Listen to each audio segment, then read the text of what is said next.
Oui, donc dans la manifestation, dans le carré de tête aux côtés de Lee Mandoc, vous êtes député européen socialiste, membre plutôt de la gauche du Parti socialiste, hein, le courant de Benoît Hamon. Vous manifestez à titre individuel, hein, il n'y a pas d'appel officiel du Parti socialiste par définition à participer à cette marche contre l'austérité aujourd'hui. Non, mais je manifeste comme parlementaire socialiste, engagé au Parlement européen contre l'austérité. Et j'estime que la place des socialistes aujourd'hui est dans la rue, à côté du peuple de gauche, parce que la France s'apprête à appliquer des politiques d'austérité qui ont échoué partout ailleurs, notamment en Grèce, en Espagne et au Portugal. Et c'est pour éviter cette grave erreur que je suis là pour dire au président de la République qu'il est encore temps de changer de politique. Vous n'avez pas été du tout convaincu par le discours de politique générale prononcé par Manuel Valls cette semaine? Bah, écoutez, le message des urnes n'a manifestement pas été entendu. Il est paradoxal de voir que la réponse faite aux abstentionnistes de gauche qui ne comprennent pas le virage à droite du gouvernement, ça a été de nommer le Premier ministre le plus à droite qu'on ait pu trouver à gauche. Et par conséquent, avec beaucoup de parlementaires, moi j'ai pris position.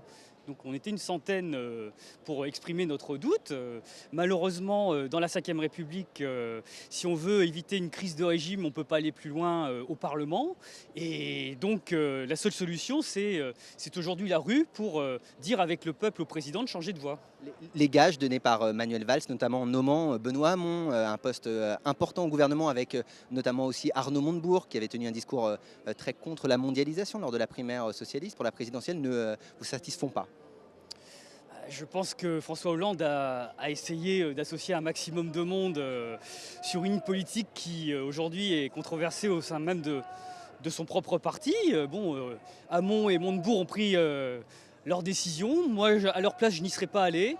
Et j'aurais ouvert le débat, dans le Parti socialiste notamment. Et moi, je regrette que ce parti aujourd'hui n'ouvre pas un congrès extraordinaire parce qu'il s'agit vraiment d'un tournant. Les socialistes avaient toujours jusqu'alors écarté l'hypothèse de la troisième voie blairiste. Et aujourd'hui, on choisit cette voie-là sans aucun débat. Et on comprend que les militants sont aujourd'hui désemparés. Vous allez rendre votre carte du Parti socialiste? Non, parce que je pense qu'il faut mener cette bataille-là, y compris dans le Parti socialiste, parce que le Parti socialiste aujourd'hui est l'instrument dont on dispose pour changer la vie des gens au gouvernement. Et tant qu'il y a cette carte-là à jouer, il faut la jouer jusqu'au bout et éviter la catastrophe, parce que s'il n'y a pas ça, on a la droite et l'extrême droite très rapidement. Merci beaucoup. Et donc cette manifestation aujourd'hui avec quelques représentants du Parti socialiste plutôt isolés, hein, mais avec de nombreux militants du Parti communiste, du Parti de gauche, quelques écologistes également. Eh bien, ces formations veulent croire qu'elles peuvent être majoritaires avec une autre politique de gauche, avec notamment un test dans les urnes lors des élections européennes.